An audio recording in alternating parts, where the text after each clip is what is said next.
안녕하세요. 블록남입니다. 오늘 이 시간은 프로이트 패러다임 중 두 번째에 해당하는 성충동의 시대에 대하여 알아볼 것입니다. 첫 번째 패러다임인 유혹설을 간단히 한 문장으로 정리하면 태초에 사건이 있었다라고 말할 수 있습니다. 기억나시죠? 그런데 두 번째 패러다임으로 넘어오면서 태초에 사건이 있었다라는 태제가 태초에 성욕이 있었다라고 바뀌게 되는데요. 태초에 성욕이 있었다라는 말은 곧 인간이 유아기적부터 성충동을 가지고 있다는 말로 바꿔 쓸 수 있습니다. 그런데 아이러니하게도 프로이트는 첫 번째 패러다임에서 유아를 순수무구한 그 자체라고 표현했습니다. 그런데 어째서 두 번째 패러다임에 와서는 유아기에서 처음부터 성욕을 가지고 있다고 말을 바꿀 수 있을까요? 이러한 모순이 프로이트만의 사유 방법임을 첫 시간 때 이미 말을 했죠. 도약과 단절을 떠올리시면 됩니다. 첫 번째로 정의 내린 유아의 의미를 단절시키고 새로운 두 번째 의미로 도약시킨 것이지요. 그렇다면 프로이트는 어떤 계기로 성욕이 태초부터 있다고 주장하게 된 걸까요? 한 가지의 실험을 통해서 알 수 있습니다. 프로이트는 18살 소녀였던 도라라는 환자를 치료하고 있었는데요. 그 소녀의 히스테리 증상은 기침이었습니다. 증상으로 나타났던 기침은 첫 번째 패러다임에 빗대자면 성적인 사건으로 인한 트라우마로 생긴 것이라야 할 것입니다. 하지만 프로이트는 여기서 새로운 히스테리적 구조를 발견하게 됩니다. 환상설이라고 불리게 되는 히스테리 구조이죠. 환상설이란 다음과 같습니다. 어릴 적의 성적인 사건이라는 것이 결국엔 나름의 생각대로 해석할 수 있다는 것입니다. 예를 들자면 한 어른이 어린 소녀를 귀여워한 나머지 껴안거나 쓰다듬을 수 있습니다. 하지만 당사자인 소녀는 단순히 행했던 어른의 손길을 성적인 사건이라고 나름 해석해 버린다는 거죠. 마치 자신을 유혹당한 피해자의 위치에 갖다 둔 것입니다. 무엇이 소녀를 성적인 사건으로 해석하게 만든 것일까요? 대체 내면에 무엇이 있길래 말이죠. 프로이트에 의하면 내면에 환상이 존재하고 있기에 외적인 사건을 성적인 사건으로 해석한다는 것입니다. 더 정확히 말하자면 유아기에 있었던 성적인 환상이 성적인 사건으로 오해하도록 만들었다는 것이죠. 프로이트는 실제로 도라라는 소녀의 유아기 생활에서 한 가지 단서를 찾아냅니다. 도라라는 소녀가 유독 유아기일 때부터 구강적인 활동을 좋아했다는 것인데요. 이런 도착적인 행동이 결국에는 기침이라는 히스테리 증상으로 만들었다는 것입니다. 자, 여기서 잠시 정리하자면 첫 번째 패러다임에서는 증상이라는 것이 성적인 사건에서 출발합니다. 이랬던 것이 두 번째 패러다임에 와서는 유아기 때의 성욕에서 출발된다는 것임을 볼 수 있습니다. 이로써 프로이트는 유아기 때부터 성욕이 있음을 전제로 하는 새로운 패러다임에 들어간 것이죠.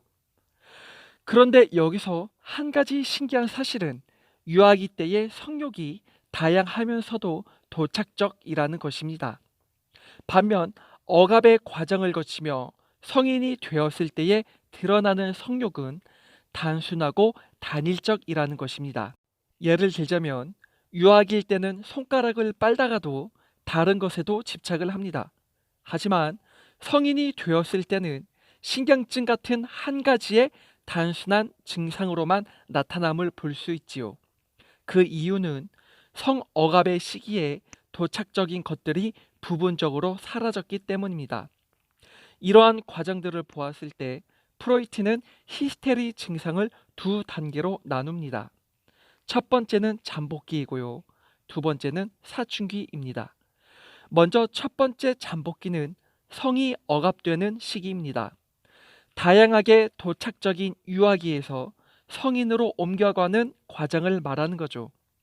다시 말해서 양심, 후회, 혐오 같은 감정들이 정립되는 시기로서 도착적인 많은 것들이 사라지는 단계이죠.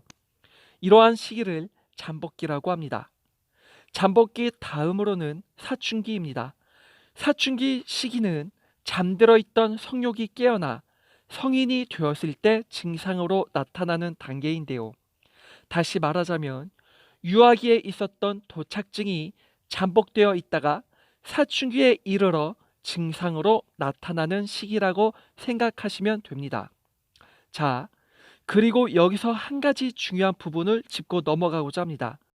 두 번째 패러다임이 유아기에서 성인에 이르기까지, 즉 잠복기에 걸쳐 사춘기에 이르기까지의 발달을 보여주는 것이라 했는데요. 우리는 여기서 말하는 성욕에 주목할 필요가 있습니다. 첫 번째 패러다임인 히스테리 시대에서는 성욕을 실질적 성행위인 신체적인 결합으로만 설명했습니다. 하지만 두 번째 패러다임에 이르러서는 성욕의 개념이 확장됩니다. 확장되는 개념이란 성 목적과 성적 대상입니다. 그러니까 성 목적은 행위 그 자체로 확장되고 성적 대상은 쾌락의 대상이 여러 가지로 확장되는 것이죠. 예를 들자면 성 목적이 단순한 성기의 신체적 결합이 아니라 빨기, 싸기, 때리기 같은 행위들로 확장되는 것입니다. 또한 성적 대상이 확장된다는 것은 쾌락의 대상이 이성만이 아니라 동성과 동물 같은 것으로 확장될 수 있다는 거죠. 이같이 프로이트의 두 번째 패러다임에서 말하는 성욕이란 대단히 확장된 개념으로 이해하시면 될 것 같습니다. 자, 그렇다면 이 같은 성욕의 확장이 무엇 때문에 일어나는 것인지 살펴봐야겠죠. 분명한 건 인간의 성욕은 동물들의 성행위 같은 단순한 신체적 결합이 아닌 마조히즘, 사디즘과 같은 변태적이라고 할 만큼의 행위들을 포함합니다. 프로이트는 그 이유로 드는 것이 충동입니다. 충동의 의미는 단순한 본능을 말하는 것이 아닙니다.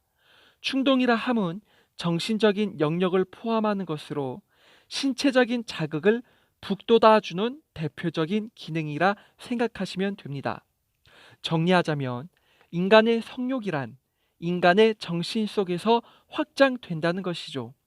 예를 들자면 변태적인 성행위에서 쾌락을 얻는 사람이 있다 한다면 분명한 건 그 사람의 정신이 그 부분에서 충동을 느끼게 하는 것입니다.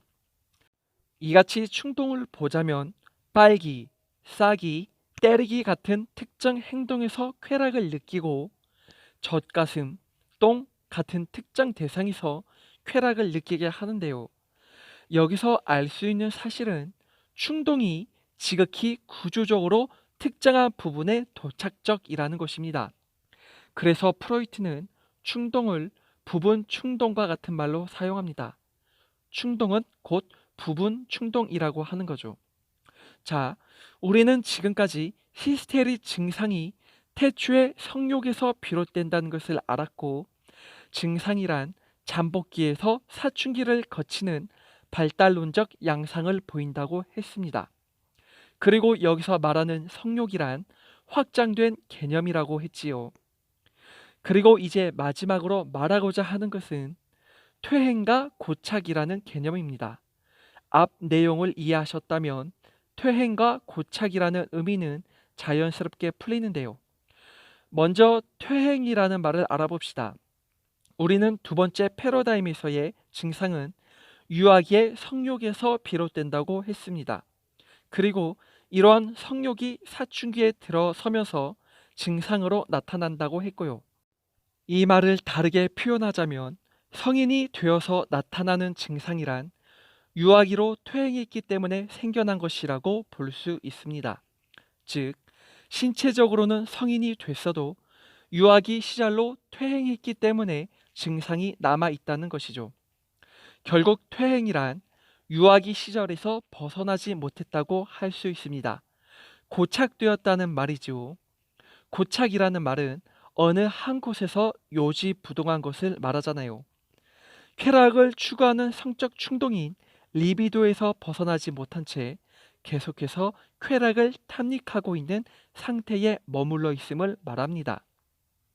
이제 마무리 짓도록 하겠습니다. 첫 번째 패러다임에서는 히스테리 증상이 성적인 사건에서 시작하여 사후 결정론에 이르러 트라우마로 남게 된다고 했습니다. 반면 두 번째 패러다임에서는 히스테리 증상이 어릴 적 유아기의 성욕에서 출발되는데요.